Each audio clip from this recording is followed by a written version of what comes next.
안녕하세요. 세상의 첫 선을 보이는 야생화 이야기꾼 한송순입니다. 오늘은 5월 특집으로 부처꽃, 불두화, 연꽃을 소개해 드리려고 합니다. 영상을 만들면서 가슴을 간지르는 아련함에 젖어드는 것은 무슨 이유인지 모르겠습니다. 평소 많이 보던 꽃이지만 오늘은 의미를 부여하여 부처님과 관련된 꽃을 살펴보려고 합니다. 불두화. 보통은 꽃 모양이 부처님의 정수리 모양을 닮아서 불두화라고 불렀다고 합니다. 헛꽃. 무성화이기에 향기도 없고 벌, 나비도 찾지 않아서 예전부터 수행하는 스님들의 절 분위기와 맞아 즐겨 심었으며 불두화라 불렀다고 합니다. 백당나무라는 이름의 유래는 꽃이 흰색이고 당분이 많아서 붙여진 이름이라는 설과 불당 앞에 많이 피어있는 꽃이라는 의미에서 기원했다고 전해집니다. 꽃이 달리는 모습이 수국과 같아 나무수국 또는 백당나무라고 부르기도 합니다. 그러나 수국과는 전혀 다른 식물입니다. 수국은 잎이 깻잎과 비슷한 타원형이지만 불두화는 세 갈래로 갈라집니다. 불두화는 꽃말이 재행무상, 은혜, 베품입니다. 불교에서는 우주 만물이 항상 생사와 인과가 끊임없이 윤회하므로 세상에 변하지 않는 존재는 없다고 보고 있습니다. 불두화는 백당나무의 유성화를 없애고 무성화만으로 개량한 원해종입니다. 수국의 가짜꽃이라는 뜻이지요. 사실 배고픈 벌들을 위한 배려라고 볼 수 있습니다. 자기도 살면서 남을 배려하는 삶, 수국 같은 삶입니다. 반그늘 이상의 볕이면 잘 자라며 삽목이나 젖목으로 번식합니다. 인동과 산수국, 백당나무랑 비슷해 혼동하기 쉽습니다. 꽃이 둥근 구형이라는 게 두드러진 특징입니다. 불두화로 유명한 정곡사 또는 정곡사라고도 합니다. 일제강점기 31본산이 지정된 때에는 폐엽사의 말사였습니다. 창건연대는 미상이나 고려 말 이전에 창립되었으며 사찰명은 고려 말에 노국공주를 모시고 왔던 원나라의 주태사가 이곳에서 수레를 멈춘 데서 기인한다는 설과 고려의 어느 왕이 이곳의 산수 풍경을 사랑하여 오랫동안 수레를 멈추고 구경한 데서 비롯되었다는 설이 있습니다. 현존하는 당으로는 대웅전을 비롯하여 청풍루, 영당, 요사체 등이 있습니다. 대웅전은 조선 초기의 건물로서 규모가 웅장하며 내부에는 석가열의 좌상이 봉안되어 있습니다. 또 대웅전 앞에 불두화도 유명합니다. 불두화의 전설을 소개해 드리도록 하겠습니다. 불두화의 꽃말이 은혜와 베품인 것은 이 전설 때문이 아닌가 싶습니다. 옛날 어느 부둣가에 한 노파가 주막을 열고 있었습니다. 어느 날 늙은 누더기를 입은 노인이 주막으로 들어섰습니다. 먹을 것을 좀 주십시오. 그 행색으로 보아서 노인은 밥값을 낼 처지가 아닌 듯 했습니다. 하지만 노파는 밥 한 그릇과 국 한 대접, 그리고 반찬 몇 가지와 막걸리 한 사발 곁들여서 내놓았습니다. 노인은 맛있게 먹고 나서 말했습니다. 너무 시장에서 밥을 청했지만 밥값이 없습니다. 노파는 웃으며 말했습니다. 아무 걱정 마십시오. 나중에 지나가시는 길에 들러 갚아주시면 되지요. 노인은 노파를 지그시 바라보더니 부드러운 목소리로 말했습니다. 정말로 고맙습니다. 보아하니 내년 6월경에 할머니의 손주가 종기로 인해서 크게 앓을 것 같습니다. 그때 앞산에 있는 절 뒤의 숲으로 저를 찾아오시면 아이의 병을 낫게 할 약을 드리겠습니다. 다음해 6월이 되자 그의 말대로 손주가 종기로 인해 고생을 하게 되었습니다. 노파가 절 뒤의 숲에서 흰 꽃을 가득 피우고 있는 나뭇잎을 따다가 아이의 병을 고쳤습니다. 그 나무가 불두화였습니다. 불두화의 또 다른 꽃말은 재행무상입니다. 재행무상이란 우주 만물은 항상 생사와 인과가 끊임없이 윤회하므로 한 모양으로 머물러 있지 않는다는 뜻입니다. 그래서 옛날에는 사람이 죽으면 운구하는 하얀 상여에 불두화로 장식하여 영혼을 마중하였습니다. 불두화는 은혜를 베풀고 갚는 인연과 윤회를 가르쳐 줍니다.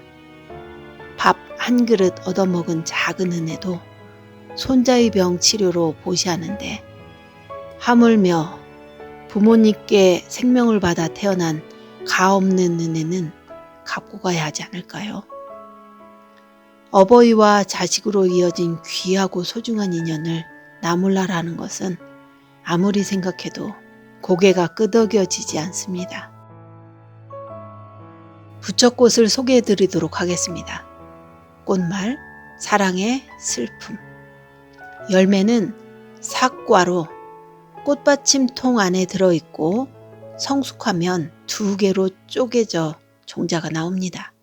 관상용으로 쓰이거나 한방에서는 전초를 천굴체라 하여 방광염, 이뇨, 자사제 등 약용으로 사용합니다. 주로 비뇨기, 피부과 계통의 질병을 다스린다고 합니다. 부처꽃의 전설을 소개해 드리도록 하겠습니다. 옛날에 심신이 곱고 불심이 아주 깊은 불자 한 명이 백중날 음력 7월 보름에 부처님께 연꽃을 봉양하기 위해 연꽃을 따려고 연못에 들어갔답니다. 그런데 전날까지 비가 너무 많이 내려서 연못에는 물이 너무 많아 연꽃을 딸 수가 없었다고 합니다. 이 불자는 어떻게 하면 연꽃을 따다가 부처님께 공양할 수 있을까 하고 생각하였으나 별 뾰족한 방법이 없어서 하염없이 눈물만 흘리고 있었답니다. 이렇게 어쩔 줄 몰라 하며 안절부절하면서 눈물만 흘리던 불자 앞에 어떤 백발노인이 나타났답니다. 그 백발노인은 이 불자가 연못가에서 하염없이 울고 있는 사연을 들으시고는 너의 불심이 아주 깊은 듯하여 감명을 받았다 라고 하면서 연못가에 피어있는 자주새 꽃을 가리키면서 저 꽃을 꺾어다가 부처님께 공양하도록 하여라 라고 하였습니다. 그러자 어쩔 줄 몰라 울고만 있던 불자는 백발노인이 이야기한 대로 연못가에 피어있는 예쁜 자주새 꽃을 꺾어다가 부처님께 공양을 하였습니다. 이 일이 있은 뒤부터는 사람들은 이 꽃을 부처님께 공양한 꽃이라 하며 부처꽃이라고 부르게 되었다고 합니다. 이러한 전설이 있는 부처꽃의 꽃말은 비애, 슬픈 사랑, 사랑의 슬픔이라고 하는데 그 아름다움에 비해 아프고 서글픈 꽃말을 갖고 있네요. 마지막으로 연꽃을 소개해 드리도록 하겠습니다. 연꽃은 쌍떡잎 식물 프로테아 목, 연꽃과의 여러 해살이 수초입니다. 아시아 남부와 오스트레일리아 북부가 원산지입니다. 진흙 속에서 자라면서도 청결하고 고귀한 식물로 여러 나라 사람들에게 친근감을 주어온 식물입니다. 뿌리 줄기는 굵고 옆으로 뻗어가며 마디가 많고 가을에는 특히 끝부분이 굵어집니다. 잎은 수렴제, 지혈제로 사용하거나 민간에서 오줌 싸개 치료에 이용합니다. 땅속 줄기는 연근이라고 하며 비타민과 미네랄의 함량이 비교적 높아 생채나 그 밖의 요리에 많이 이용합니다. 뿌리 줄기와 열매는 약용으로 하고 부인병에 씁니다. 이번에는 연꽃의 전설을 소개해 드리도록 하겠습니다. 영어의 로터스는 연과 수련을 함께 취급합니다. 나일 강가에서 피는 이집트인의 신성한 로터스는 수련이고, 그리스 신화에서 식연인이 먹은 로터스는 벌노랑 종류입니다. 인디안 로터스는 연이며 인도의 고대 민속에서 여성의 생식을 상징하고 다산, 힘과 생명의 창조를 나타냅니다. 또한 풍요, 행운, 번영, 장수, 건강 및 명예의 상징 또는 대지와 그 창조력, 신성 및 영원불사의 상징으로도 삼았습니다. 인도에서는 BC 3000년경으로 추정되는 연꽃의 여신상이 발굴되었고, 바라문교의 경전에는 이 여신이 연꽃 위에 서서 연꽃을 쓰고 태어났다는 기록이 있습니다. 불교의 출현에 따라 연꽃은 부처님의 탄생을 알리려 꽃이 피었다고 전하며, 불교에서의 극락세계에서는 모든 신자가 연꽃 위에 신으로 태어난다고 믿었습니다. 인도에서는 여러 신에게 연꽃을 바치며 신을 연꽃 위에 앉히거나 손에 쥐어주며, 불교에서도 부처상이나 스님이 연꽃 대좌에 앉는 풍습이 생겼습니다. 중국에서는 불교 전파 이전부터 연꽃이 진흙 속에서 깨끗한 꽃이 달리는 모습을 속세에 물들지 않는 군자의 꽃으로 표현하였고, 종자가 많이 달리는 현실을 다산의 징표로 하였습니다. 중국에서 들어온 불교에서는 극락세계를 신성한 연꽃이 자라는 연못이라고 생각하여 사찰 경내에 연못을 만들기 시작하였습니다. 연꽃은 사실상 밤에도 꽃이 피어 있습니다. 해가 뜨면 꽃이 피는 수련은 태양을 상징하면서 이집트 고대 문명의 중심에 있는 꽃입니다. 그런데 동양의 연꽃은 그런 태양을 낳는 꽃입니다. 이른 아침 연꽃의 꽃잎 속을 들여다보면 그 속에 태양이 잉태되어 있는 것을 볼 수 있습니다. 연꽃 종자, 연밥은 물 빠진 연못 바닥에서 오랫동안 생명력을 유지하는 것으로 유명합니다. 진흙 바닥에 파묻힌 지 무려 1300여 년 만에 종자가 발화한 사례도 있습니다. 연꽃은 인도나 베트남의 국화이고, 속명 넬룸보는 불교 국가 스리랑카의 신할리지어로 물콩이라는 식물을 지칭하는 이름에서 유래합니다. 연꽃이 출현한 것은 중생대 백악기로 거슬러 올라가고, 공룡이 멸종해버린 신생대 제3기에는 적어도 연꽃 12종이 존재했다는 화석 기록이 보고된 바 있습니다. 연꽃은 더러운 연못에서 깨끗한 꽃을 피운다 하여 선비들로부터 사랑을 받아왔습니다. 주무숙은 애련설에서 내가 오직 연을 사랑함은 진흙 속에서 났지만 물들지 않고 맑은 물결에 씻어도 요염하지 않으며 속이 소통하고 고드며 덩굴지지 않고 가지가 없다. 향기가 멀수록 더욱 맑으며 우뚝 깨끗이 서 있는 품은 멀리서 볼 것이요 다붙하여 구경하지 않을 것이니 그러므로 연은 꽃 가운데 군자라 한다고 하며 연꽃의 덕을 찬양하고 있습니다. 양화소록에서도 연꽃의 품성을 깨끗한 병 속에 담긴 가을물이라고나 할까?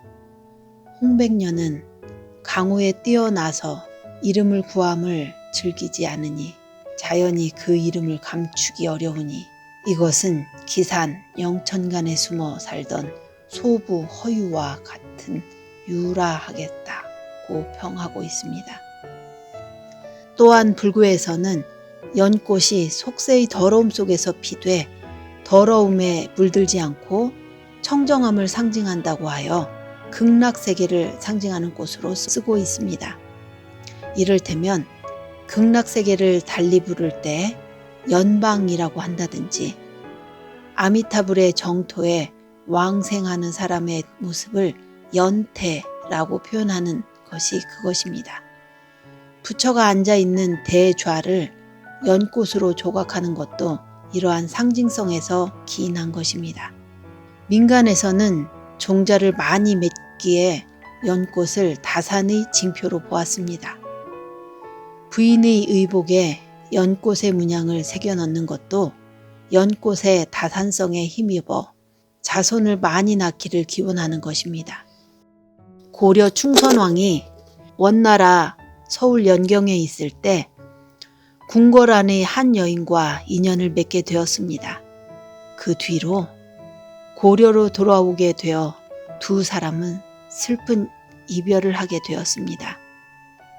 하염없이 눈물을 흘리며 이별을 아쉬워하는 권녀에게 정표로 연꽃을 선사하니 그녀는 다음과 같은 시를 써서 충선왕에게 바쳤다고 합니다.